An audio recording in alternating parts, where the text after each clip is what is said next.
Welcome to the R.E.D Network, where real estate dads juggle the high-stakes hustle of their careers with the heartwarming chaos of family life. Whether you're closing deals, changing diapers, or chasing dreams, we've got you covered. Join us for stories, strategies, and laughs as we navigate the perfect balance between hustle and home. The R.E.D Network, where real life meets real estate.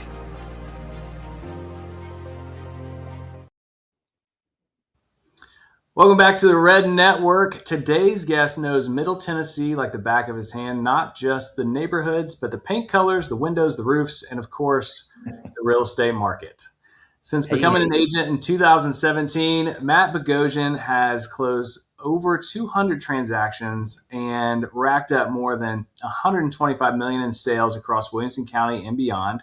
But what really sets Matt apart is how he works. He's the agent that people call when they're ready to move up, ready to settle into their forever home and anything in between. And he doesn't take that lightly. With a background in home improvement and a passion for service, Matt brings a practical, down-to-earth mindset to every deal.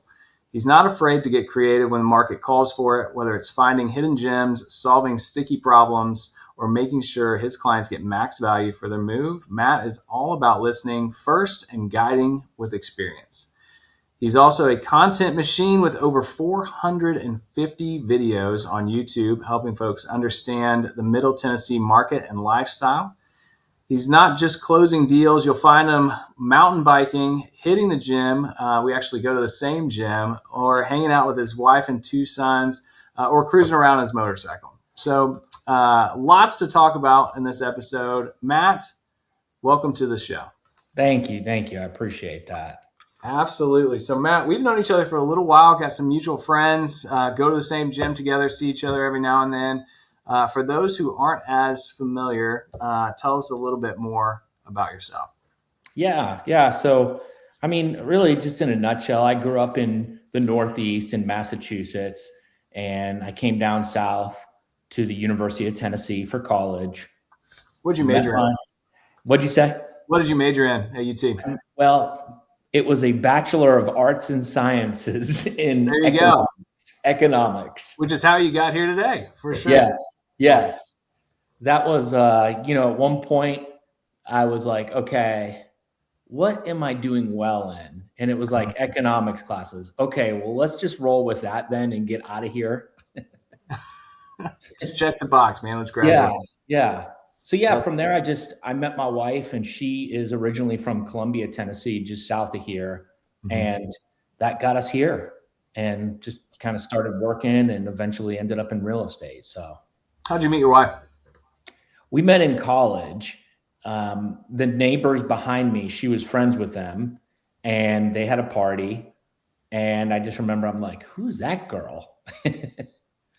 And, I think I just eventually approached her and became friends and just kind of worked it from there. That's awesome. Now, when was that? How long ago was that? Gosh.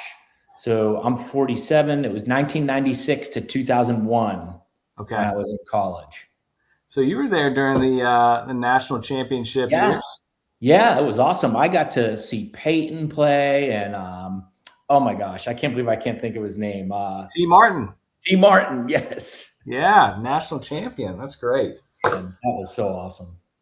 And then how did we get here? So graduate, she wanted to be closer to family, or how did you get back to Tennessee? Well, so it was kind of weird. Like, I started out in the Sherwin-Williams management training program, Sherwin-Williams Paint Company, and they had us down in Georgia. They basically would place you somewhere temporarily. Okay. So we were like living in a hotel. It was like an extended stay. Yeah. And we were there, gosh, it was months. Yeah. We had a cat, and we were trying to hide the cat from the people in the hotel. And then they finally placed me at a store, and it was down in Georgia. So I was down there a bit, and I was like, I got to get back to Tennessee, and she wanted to be closer to family.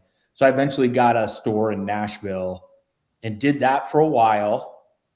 Finally realized that I wasn't really the management type guy, and I was more of a sales guy. So that got me over to Pella Windows. I found an opening with Pella Windows and started doing sales with them. Mm-hmm. And that was awesome. But then 2008 hit, and my clients were builders. Yeah, which they were thriving during that time. Yeah. I remember still, gosh, there's this neighborhood off of Concord Road. I just kept driving back. And I would like look at the signs and they would have the builders' names. And then I would come back a couple weeks later. There would be no homes there. Nothing started. I'd come back, nothing. And I'm like, oh my gosh, this is not good. Yeah. Yeah. So that got me into the horrible industry of commercial roofing sales. Oh boy. Yeah. How'd you get there? Gosh, I just was trying to find a job that paid well. I remember I was like, I need to make 6 figures and I want a chance to make commissions. And there was this company that was hiring out of Ohio, and they basically called on like schools. Like my main clients were architects, schools, property managers, hospitals. And I did that for over 10 years. Oh, wow. And I'll be honest. I mean, at first it was fine. I didn't really think much about it, but towards the end, I was so miserable. Yeah. I was miserable. And in 2017, I was so miserable and I was like, I got to figure something out. I'm so sick of this.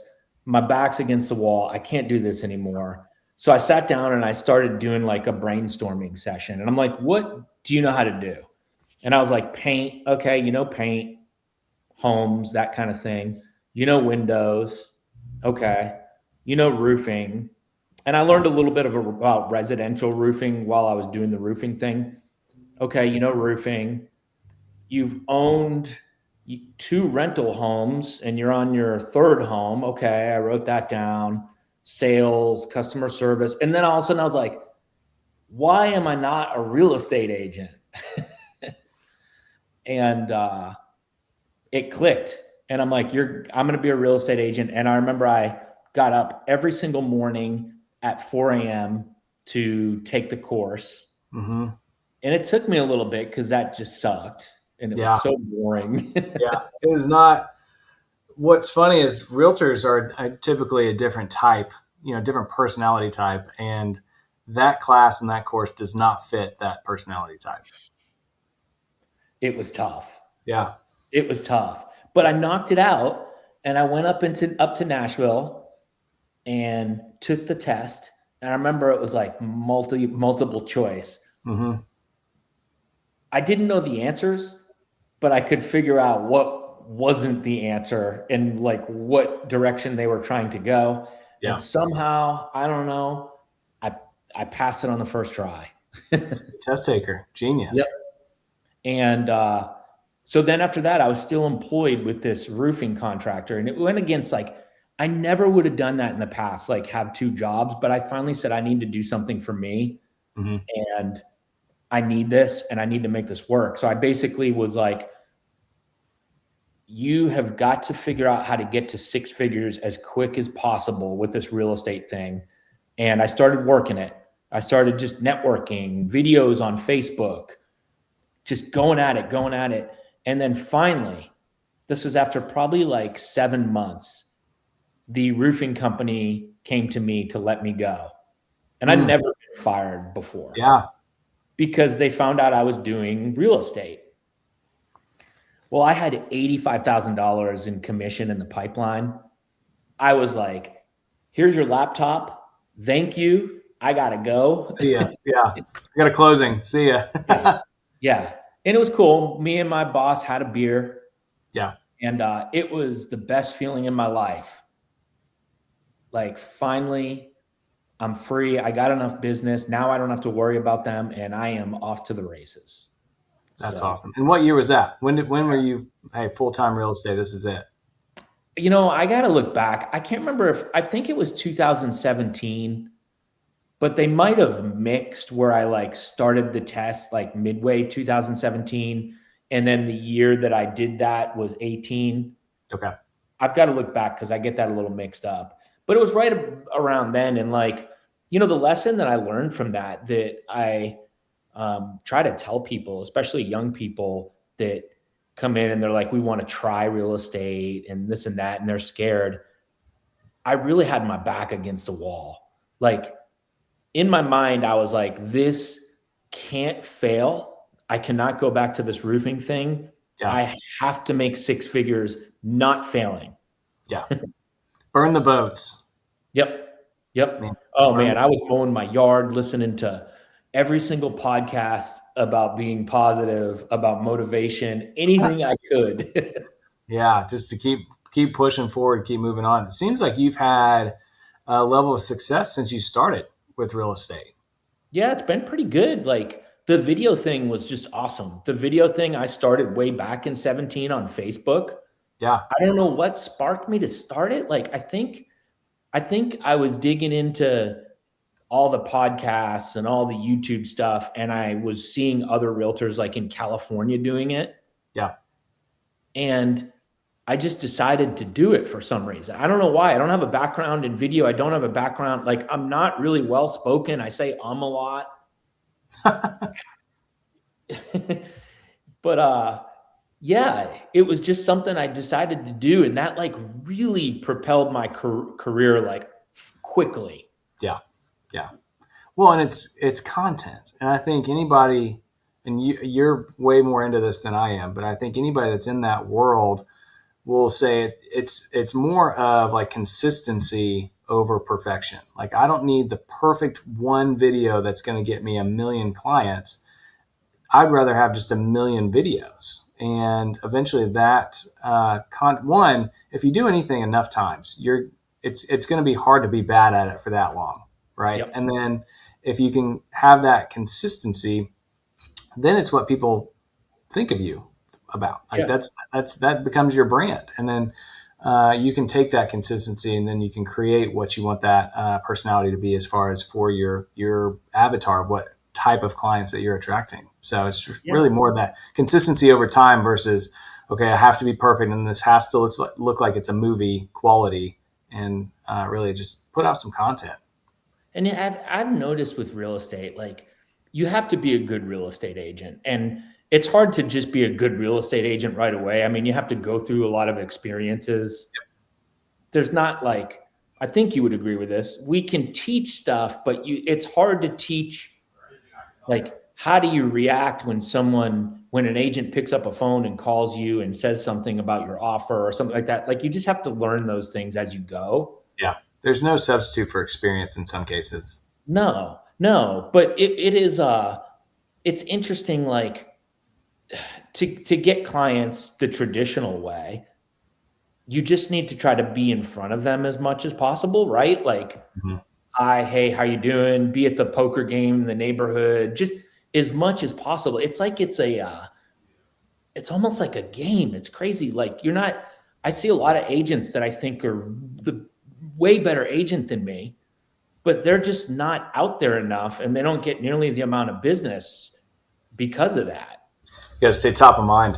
And there's so many, I'll say there's so many licensees, because I don't want to say that there's so many real estate professionals, because I think you and I both know that's not the case. There's so many licensees.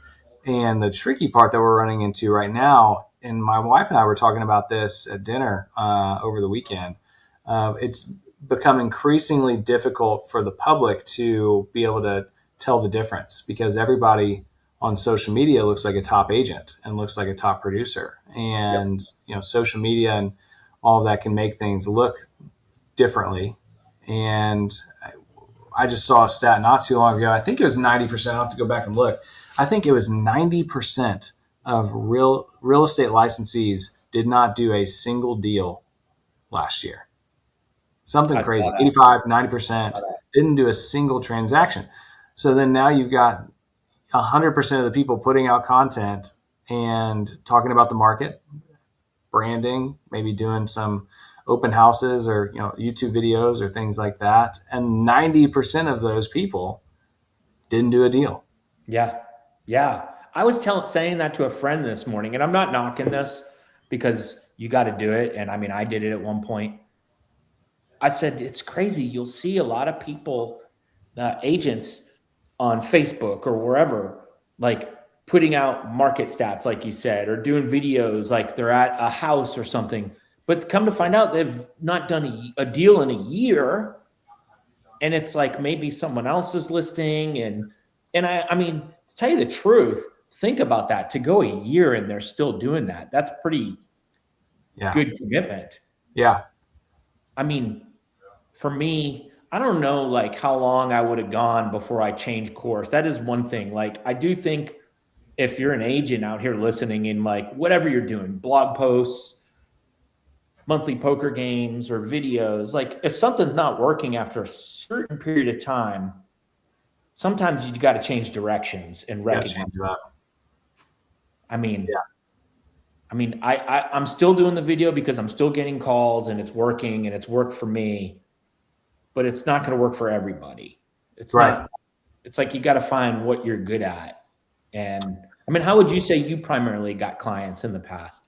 Well, I think with any sort of lead gen, whether you're in real estate or any other form of sales or business or anything like that, lead gen is a consistency activity. Like, you have to be consistent or else nothing's going to work. You can't just do one YouTube video and be like, well, that didn't work. You can't do one Facebook post. Well, that didn't work. You can't do one open house. Well, that didn't work. And so you have to find something that you can be consistent in. And I think you need to find something that you enjoy doing, because that's going to help with the consistency.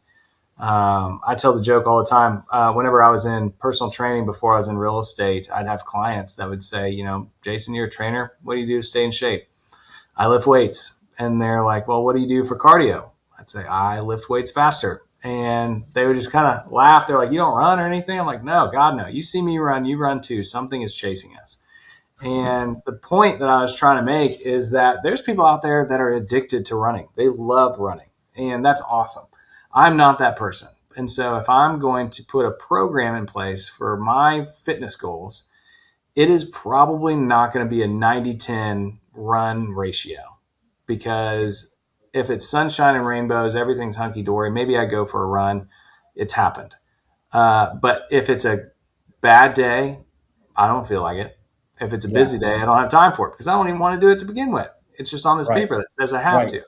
Same thing for lead gen. If somebody's like, man, I hate open houses, or I hate cold calling, or I hate door knocking, or I hate whatever videos. Well, that's probably not what you want your main source of lead generation to come from. If you're like, man, I love poker games, I love open houses, I love doing lunch and learns or networking events or whatever the case is, do that and do it very consistently and do it very well. And then find like 2 other things that you also don't hate, that maybe you just like but don't love as much as the others, and be consistent with that. Versus, well, I don't know, this guy in my office said that he did YouTube, and I'm going to try to do that. And I'm going to do it for 10 days in a row, and I'm going to just learn to love it. And then day 10, okay, well, I'm busy, so I'll do it tomorrow. And then I get busy again, I'll do it the next day. And then you fall off because you didn't want to do it in the first place. Right.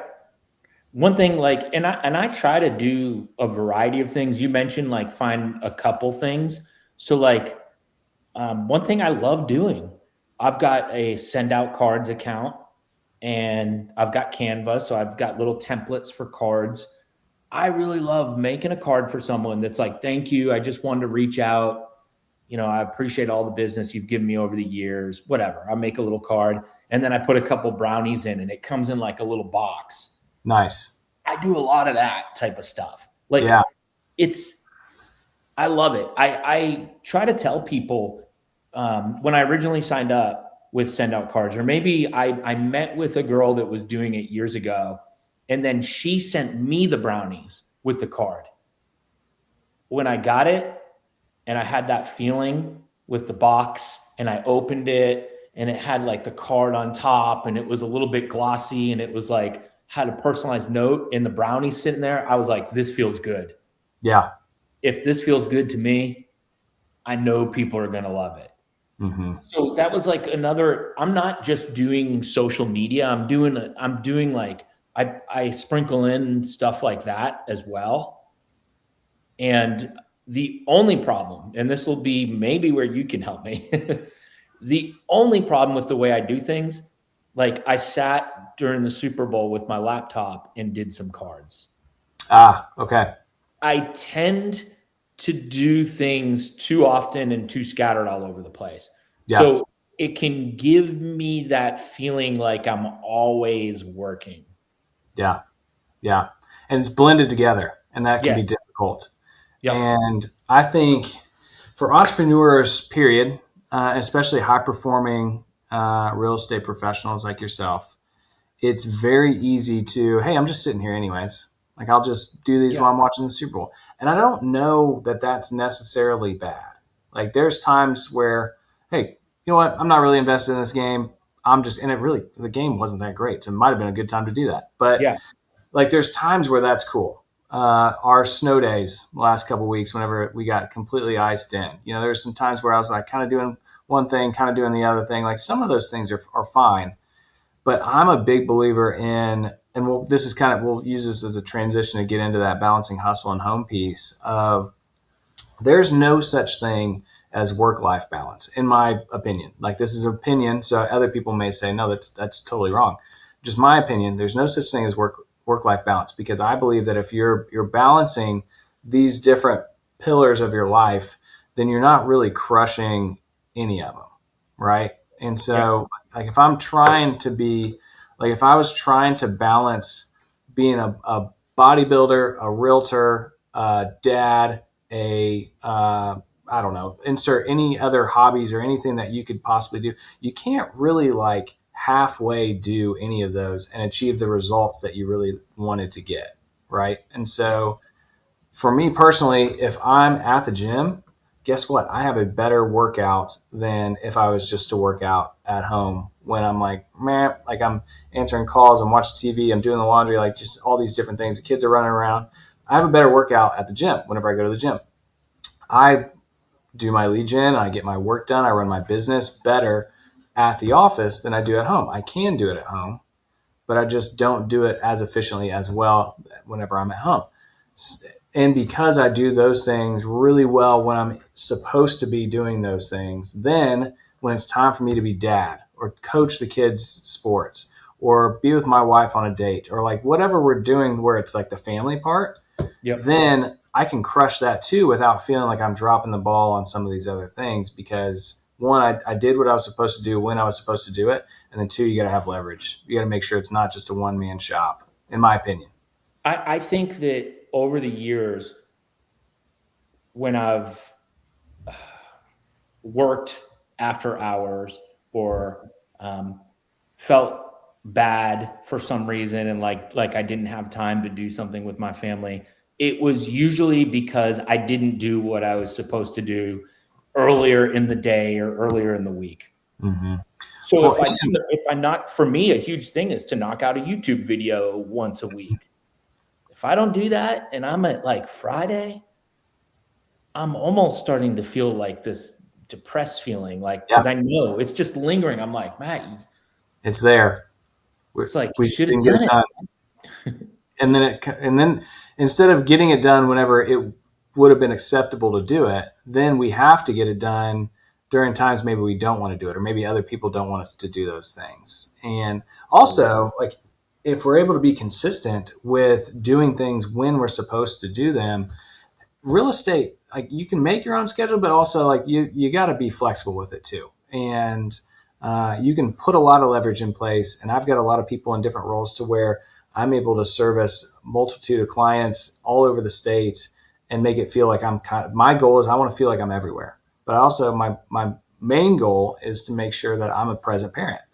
And by putting that leverage in place and making sure you got systems working on the back end, like, you can have things going. And then as long as you're doing what you're supposed to be doing when you're supposed to be doing them, everything gets knocked out. But there's going to be those times where it's like, hey, I got to jump on the phone, or hey, I've got to get on a Zoom, or hey, I got to go on a listing appointment, or hey, I've got to do whatever I've got to do. And if that's not the norm, and we've leveraged things and we've scheduled things the way that they need to be so that we can typically be present parents, not a big deal, right? If I'm never missing games, if I'm never missing practices, if I'm never really missing family time to go do work stuff, you got to jump on the phone, you got to go on an appointment. It's like, oh yeah, like that never happens. Go ahead. Like, it's not a big deal. Yeah. Whenever it becomes the norm, that's like, well, of course you're missing dinner. Like, you always miss dinner. Or of course you're on the phone. You're always on the phone. Like, one of the things that I refuse to do is, I live about 20, 25 minutes from my office. And for me, it's a nice kind of like buffer to like go from office mode to dad mode. And so I'll field a couple phone calls typically between the office and home, just kind of knock things out there. And I will sit in the driveway and finish the call. And, if it's a work call, then, okay, we're going to finish this call in the driveway because my kids haven't seen me all day. And I don't want the first thing that they're going to see me is like, hey, I'm on the phone, like, shh, like I'm finishing this up, Right. One time Carter was coming down the stairs and saw out the window that I was just sitting in the driveway. I went inside. He's like, why are you sitting in the driveway for so long before you came in? I was like, I was finishing up a call and I didn't want that to be the first thing that you saw whenever I walked in the door. He's like, oh, okay, cool. And so I think that's the point. You mentioned earlier, and what you just said kind of ties into that. So I primarily work from home. Mm-hmm. That does make it tough. It's like you mix the two together very easily. Yeah. And I don't necessarily get distracted. Like, I'm not going to go watch TV or anything like that. But you can get distracted because you can, walk to your kitchen, or you're like, hey, now I can go do this, or I'm going to run to the garage and do something quick. But it's the mixing together too that is tough.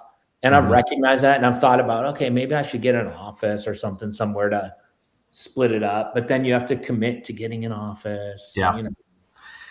I don't know if there's a right answer. I think it's just whatever works best for you. And like, there's a lot of advantages of having a home office and work from home too. I mean, you can still be around a little bit more. There's not as much windshield time. There's definitely advantages there. It's just I think for me personally, I would have to be very diligent about having like work hours where like, hey, I'm in the house, but I'm not here. Like I'm working. Yeah. Well, that's why I think over the years, the video things really work for me, because it's like, all right, if I do a video, that video, if it's going to get, my Instagram stuff is something I've been experimenting with this year that's doing really well. If those get 60,000 views, that's 60,000 people that are seeing me. Yeah. And I can like go walk my dog. Yeah. Well, that video is working for me. And the same with YouTube.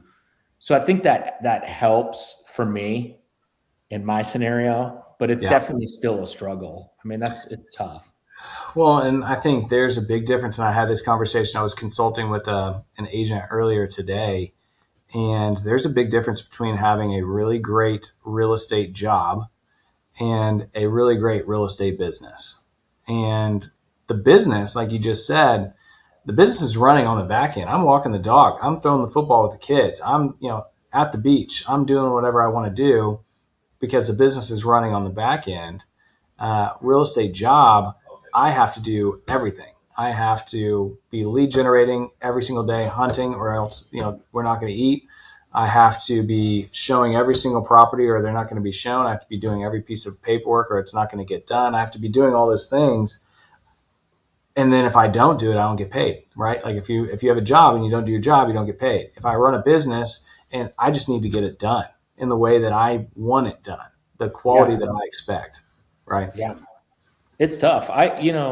Real estate, a lot of people don't see the ups and downs because, as agents, we're always putting everything's great highlights, right? Yeah. All the highlights. I'll tell you, right before you and I jumped on this call, and I can't remember the last time this happened to me. I had a YouTube lead, and we spent a full probably day and a half together. And it was a great day and a half while he was here. And he went back, and then he was going to move forward possibly on a house, and he got some more clarity on where he wanted to move to.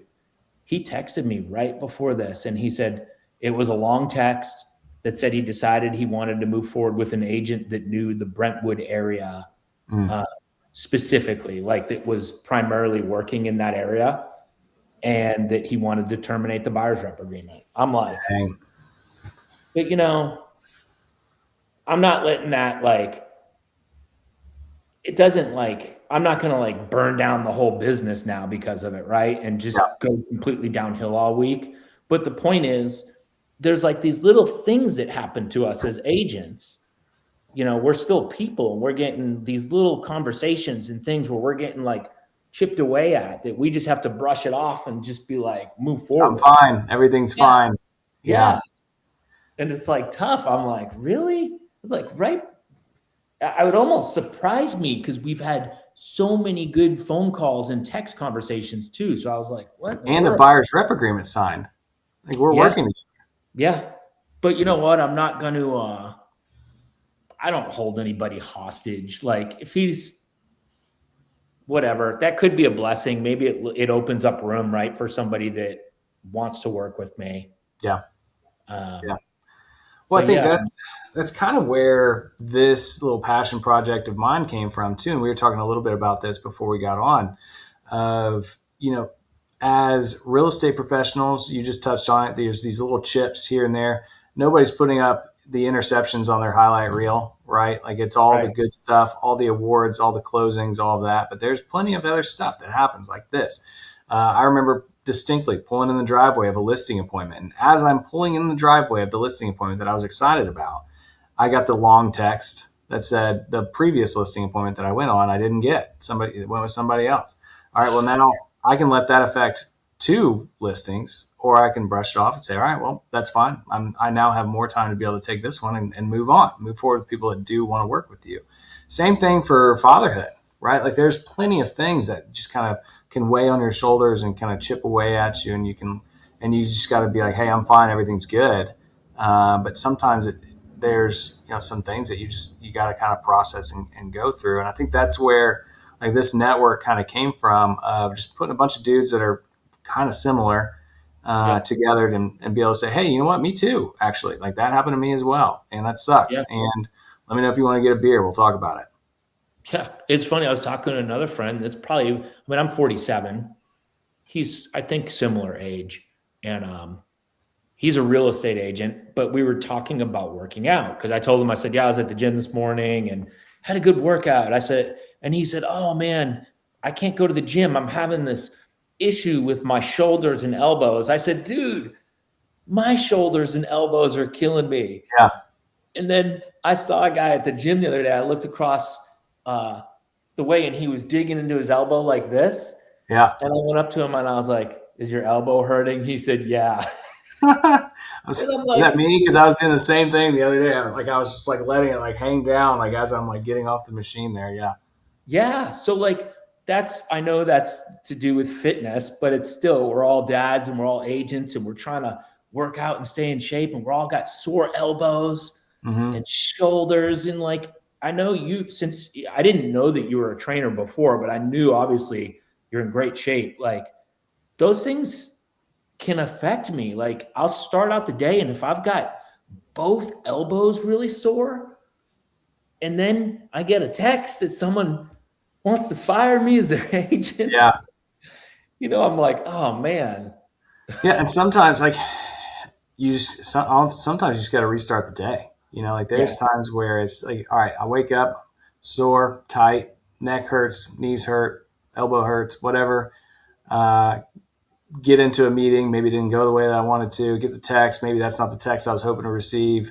Called the person that told me to call them back. They don't answer. They're ghosting. There's like those little chips, like those little negatives. And sometimes it's just, all right, we're going to hit the restart button. We're going to generate a win. We're going to make a win. And I talked to my daughter. She's very competitive in gymnastics. And there's a lot of physical stuff that goes on with gymnastics, but there's a lot of mental stuff.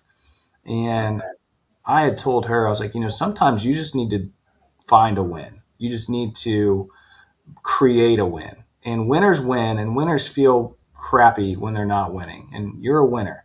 And so you just need to create a win. And I think it's the same. I'm almost talking to myself at that point because it's probably something I needed to hear as well. And like when things aren't going super great, then okay, well, what's something that I can control? And I can say, okay, cool, I won. I just won that. And maybe it's going to the gym. Maybe it's like, today's just not happening the way I wanted it to. I need to restart. I'm going to go to the gym. I'm going to get a workout in. I didn't say I was going to get the best workout of my entire life. I just said I'm going to get a workout in, and boom, check the box, won. what else can I win after this? Okay, I'm going to make 10 phone calls to my sphere of influence. I didn't say that 10 people were going to answer. I just said I was going to make 10 phone calls. Boom, 10 phone calls, 5 people answered, 2 good conversations. All right, check, win. And then you start kind of stacking wins. Then all of a sudden you create that momentum to where then you're getting, it's almost like magic. Like you start getting better text messages. You start feeling a little bit better, a little bit more positive. My shoulder hurts less. Like it's very strange how that works. Isn't it? It's so funny. I actually learned about that going back to my 2017 podcast days. I mean, and listening to stuff. I remember I started hearing about like, I don't know what the term is. You might be able to pick up where if you focus on something, it will happen. Or like, you know, they always say if you manifesting, psycho-cybernetics, like those types of things. Yeah. I'm a huge believer of that because it happens. It happens and it works. Now, I don't know that necessarily if I just think of a stack of money that's just going to happen. But like, if we go back to trying to just recover from some stuff that happened to you and get some positive things to happen, oh my gosh, it works. It works. Like you said, making calls, doing that stuff, it will work. Well, and we had a mindset class at my office that I put on probably, it was like right before Christmas. So like midway through December. And, you know, it's that time of year, things kind of slow down. You just spend a ton of money on Christmas and travel and family and all these different things. And it can get kind of like a funky time for realtors. And so we were talking about mindset and how we can kind of build a moat around that. But then also, you know, what do we need to be focusing on? And the whole premise of the mastermind was your brain is a heat-seeking missile. And it's legitimately wired to create and find whatever you're looking for. And it can't determine the difference between reality and imagination. So if I said, like, let's say I've got $4 to my name and I just said, I'm a millionaire and I do millionaire things and I go on millionaire vacations and I drive millionaire cars and I live in millionaire houses and I just 100% keep saying I'm a millionaire and I like, this is who I am. Your brain's like, okay, this is what we are. Got it. And it's going to create pathways and it's going to notice things along the way to make that true. And it can't not do that. Now you have to then act on that. So if it creates an opportunity for you to say, hey, I need to talk to these people or set up this CRM or this system or, you know, take this chance or risk or anything, you can't say these things and your brain find it and then not do it, or else you're just going to continue to stay in that loop. But it's like the red car theory, where if I said, hey, how many red cars did you see on your way into the office today? Oh, like some, I guess. But if I said on the way home, I want you to count how many red cars you saw. All right, 27, right? Because I was looking for them. And your brain's going to look for those things that you're focused on. Yeah, it might not necessarily be, like you might not become a millionaire that day just because you thought about it, but it's going to drop little things and that you can take advantage of and little hints and like you said, a pathway where it's like, okay, for some reason, you know, this person called me. I hadn't heard from them in a while. Maybe I should call other people in my sphere that I haven't heard from in a while. Yeah, that I haven't heard from in a while. Maybe that'll lead to something. And a lot of times success is disguised as hard work and your brain is like, well, I don't really want to do that, you know? And if you're like, man, I really want to get into better shape. I want to lose some weight, gain some muscle, look better, feel better, all of those things, your brain is going to find a way to do that. And then all of a sudden, well, my arms are tired, my legs are tired, my back hurts, my shoulder hurts. I'm starving because I haven't eaten pizza today. And like all these different things are disguised as like negatives and hard work. And in reality, you just got to do it. You just got to do the reps and your brain's trying to help you out. And sorry, it's not as convenient as you would like, but eventually it will be. You just got to push through this part. It's so funny how like everything that you want or that's good, and as you get older, it starts being harder. It gets like harder. Like I want to go mountain biking. I I got to load my bike up and I got to drive. Like there's some part of it that I don't like. Yeah. To get to the part that I enjoy. Yeah. And I always will try to think of the end when I'm coming out of that trail and I'm dripping in sweat and that accomplished feeling. Yeah. And I'm putting my bike up and I'm like, okay, remember this. This is why you do this. And this, or if it's before I ride, Matt, remember that? That's why you want to go riding, because you want to get to that point. So just have to 100%. Play like little games with my mind. Oh, you have little cheat codes. There's so many little things that you have to kind of put in place to just eliminate, because you'll self-negotiate your way out of these things that you know that are better for you, conversations that you know you're supposed to have, times that you're supposed to wake up, the reps that you're supposed to put in. You'll self-negotiate your way out of them unless you can kind of put those little hacks and tricks in place to keep that from happening. It's crazy. The human brain is crazy how like it just wants to go towards the negative. It wants to go, it's like works against you a lot of times, but of course it can work for you a lot if we understand how to get around it. But it's just crazy to me, like how quickly we will revert to something negative or thinking something's bad or something bad's going to happen, or just, it's like, what in the world? Well, I think it's a muscle just like anything else. I think you have to continue to consistently just flood it with positivity through podcasts, through continuing to learn and grow.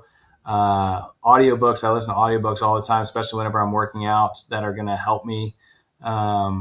There's one in particular, it's kind of, I call it my palate cleanser, because you can't go from like a deep dive book to another deep dive book. Like I can't go from Never Split the Difference to Be Obsessed or Be Average. Like you need something between those. Yep. And there's a book called Exactly What to Say by Phil Jones. And it's absolute gold. It's a quick listen or a quick read. And it's one of those that you can never listen to or read too many times. Like you're always going to get a little bit better. Yeah. And what I love is that it kind of trains you how to talk with people. And in doing that, whenever you have conversations that could have been maybe less than desirable conversations, they're not that bad. Like, and if it's going to be a tough combo with a client or with another agent, and you have the tools and the repetitions to be able to have those, less draining. It didn't wipe out your battery because, hey man, here's what it is. I'm coming from curiosity. I'm always operating as a win-win mentality. I don't believe that you have to lose for me to win, and let's work together on this. And even if you're upset and furious, I'm not going to feed into that. I'm not going to be the gasoline to your fire. And so we're going to have a conversation, and I've got the tools and the abilities to be able to make that a productive conversation. And then we're going to get off the phone. I'm going to go play with my kids, and everybody's going to be just fine. I didn't die from this phone call. Yeah. And once you kind of get those reps with your brain, then all of a sudden nothing's really that bad, but we still fall into it. We were driving home to Indiana, it's been months now, but I had a seller that I thought, this, I've got a conversation, I've got to break some news to them. And it's not news that I wanted to break. And I knew they were going to be pissed. I just knew they were going to be yelling at me. And I was ready, and I'm creating the conversation over and over in my head of how I can kind of combat this and make sure that it's not as bad as possible. But I just knew this was going to be a bad conversation. And I was stressing over it for like 4 hours because I didn't want to have the conversation while my kids were in the car. And we get to our destination. I call them. I'm like, yeah, that's fine. And I was like, oh my God, like, what am I doing? Like, I did this to myself. I just stressed myself out for 4 hours, and it wasn't even real. It was not even real. It's insane. You know what helped me a lot back in the day? I don't do it anymore, but it was like a turning point for me. I started doing CrossFit. I can't do it anymore. I just mess myself up too much. There's your shoulder stuff and your elbow stuff right there. It's probably how I got hurt originally. Yeah. But the workouts to me at some times were like so impossible to me. When you got to the beginning, they'd be like, all right, you're going to do 100 pull-ups, 100 push-ups. You're also going to run a mile. in between, you know, every 10. And I'm going, What? Yeah. what?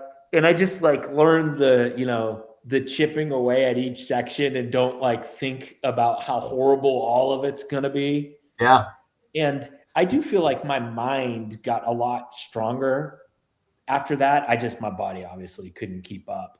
But it was interesting though, seeing that, because I was put in situations where I'm like, man, if I wasn't here right now in this class and these people weren't around, like looking at me, like I would be bailing on this workout. There's no way I would do this, but I have to do it now. I have to do it. And I don't know. It just, that kind of stuff. I always try to like tie something in. So there'll be a lot of times in a business situation, I don't want to do something or I'm worried about something. And I'm like, Matt, like, you're not going to die from this. Yeah. You're going to be just fine. You just don't want to do it. Right. Like, even if you're crawling back from that last mile, you're going to be fine. Like, just do it, knock it out, get to the end. You know, you'll feel better in the end and wipe it off your plate. So, well, I think it goes back to that, like, burn the boats mentality of, you know, if I'm leaving my previous job and I've got no other income and I have to be successful in real estate, guess what? I'm going to be successful in real estate. If I'm at the gym and I'm there with my gym buddies or peers or whatever, and here's the workout and I can't leave now because I'm already here and they know I'm here, well, then now I've got to do it. I'll just figure it out and get it done. If I, you know, put the property that I know I should probably purchase and invest in, but I'm not quite sure how we're going to make this work, but I've already got it under contract. We might lose our earnest money. Then guess what? You're going to figure it out. You know, it's kind of, and that's a gift and a curse to have that mentality, because sometimes you get put in some precarious situations and that you have to figure out. But having that burn the boats mentality, like, I'll just figure it out. And your brain always does, because it's like, okay, well, I don't want to die, and this is what it feels like will happen, and so I'll just figure it out. Just knock it. I wonder if we did that, like I wonder if today I just said, you know what, I want to get a buyer on $1 million or greater home under contract in the next 30 days. Like, I wonder if I just put my back against the wall and just said, I have to do it. I don't know what I would say, like, would happen, but just acted like that back in the day when I had to make 6 figures that first year so I could quit that roofing job. I wonder if I know you'd do it. You would do it. And it's not, there's just, if you have the ability and you have the desire and you have the, like, you know how to be able to do it like you do, if you made it to where this is a non-negotiable and now I have to do it, 100% would happen, because your brain knows I have to do this or this would be really, really bad. We are, not our last, but like we went on kind of a run of purchasing lake houses for Airbnbs. And like the last one that we had purchased was a baller opportunity. It was off market. Another realtor sent it to me. Hey, this is going on the market next week. What he told me that they were putting it on the market for, I couldn't believe, because it seemed so low. They're willing to sell it furnished. Like, everything was perfect. The only problem was we had just bought 3 of them and we didn't exactly have the down payment technically. And I was like, perfect, man, write up the contract. And that was actually the one that my wife likes to tease me about, because she found out that we went under contract via Instagram. And that was not her favorite way of finding out that we bought a house. But she's like, what is happening? And I was like, we have to buy this. Like, this is too great of an opportunity to pass up. And she's like, okay, cool. What's the down payment? And I was like, well, it's like $100,000. And she's like, okay, cool. Where are you getting that? And I was like, I don't know yet, but I'll find it, and I know I will. And she's like, well, what if you don't? I was like, well, we're probably going to lose our earnest money. And that was like $15,000. And, you know, I would hate to lose $15,000. That would suck. What would suck even more is having to hear about that for the rest of my life, because she would have every right to hold that over my head for forever. Not that she would, but like, just as a, you know, like, remember that time? And that burned the boat. And guess what? We found it. We figured it out, because we said, this has to happen. Yeah. Non-negotiable. Same thing. If you said, hey, I need to find that $1 million buyer a house tomorrow or this in the next 30 days, 100% would happen. Yeah. I mean, that would almost be my advice to newer agents. And I mean, honestly, to myself. Yeah. Just, I mean, I just frame it as put your back against the wall. Just has to happen. Burn the boat. Just, you can't be where you're like just dipping your toe in and like, it's okay. It probably won't work and I probably won't find one, but it doesn't matter because I still have my job. Because everything's still fine. Yeah. It just has to be where you just have to get it and you have to work like that. And chances are a lot of other things will happen along the way, because I bet you did the activities that got you there. And then those activities, those are seeds. And so they're going to sprout in some sort. And maybe you finally got the $1 million buyer, but I bet the $500,000 buyer popped up throughout that process along the way because you planted those seeds. That was actually going to be a question that I was going to ask you is what is some advice that you would give to either like your younger self or an agent that is getting started that is trying to balance fatherhood and being a real estate professional? What's that advice that you give that agent? I think, and I did this to some degree, and I don't know why I did it. No one taught me it. I don't know why I did it. For some reason I did. And I always give this advice. If I was an agent starting out and newer, I would really try to like niche down on my target audience. So most of the time I'm like, do you live in a house in a neighborhood? Yes. I would be like, just focus on that neighborhood. Maybe if there's like a couple neighborhoods around you that you know really well, because you'll look at the numbers. Mine was Canterbury at the time. And I remember I'm like, oh my gosh, there's too many sales going on in this neighborhood. I just need like 4 of them. Because at the time I'm like, I don't need much. Yeah. And so I started just chipping away at it. I would go to all the, talk to people in the neighborhood. I would go to the little neighborhood fair. I would post on the Facebook group and just be more and more active. And by the time it was all done, like the builder, the people at Willow Branch were calling me Mr. Canterbury. Yeah.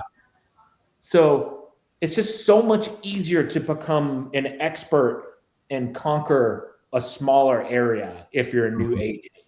So much easier. Be the master of that one versus the jack of all trades. Yes. Just start out like, if I was and Canterbury at the time wasn't big, but dang, if someone is now. It's huge now. Yeah. I mean, if you look, and it's interesting, like even Thompson Station is a city, town.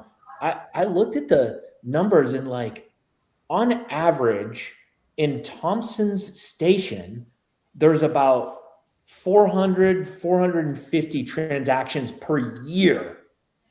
Yeah. I'm like, why am I trying to, go to Franklin and go to Nolansville and go and be everything when there's all you need for a really good year? I mean, at this point, I want to have, 20 of those. I mean, of course, I want to have 50 if I can, but you can have, it depends on what stage you are in your career. For a new agent, just 2. Yeah, give me 5 of those, man. Yeah, exactly. As a new agent. Yeah. So I would be like, analyze your market. You'd be surprised. There's a lot more sales happening in smaller areas than people realize. And it's just so much easier to conquer that small area. And there's enough for everybody. As long as you're a professional and you're leading with integrity and you want to do the right thing and you want to help people, then there's enough for everybody. So much. I mean, geez, just Thompson Station, 450 sales per year. That's wow. Well, Matt, we're coming up on time. What did I not ask? Anything else that you wanted to give advice or anything like that? No, I mean, I think it was good. I enjoyed chatting with you, and I like what you're doing here with the podcast. It's really cool. And awesome. Thank you for having me on. Awesome, man. Well, until next time, continue balancing hustle and home, and I'll look forward to seeing you in the gym. All right, man. Thank you so much. All right. See you, buddy. See ya.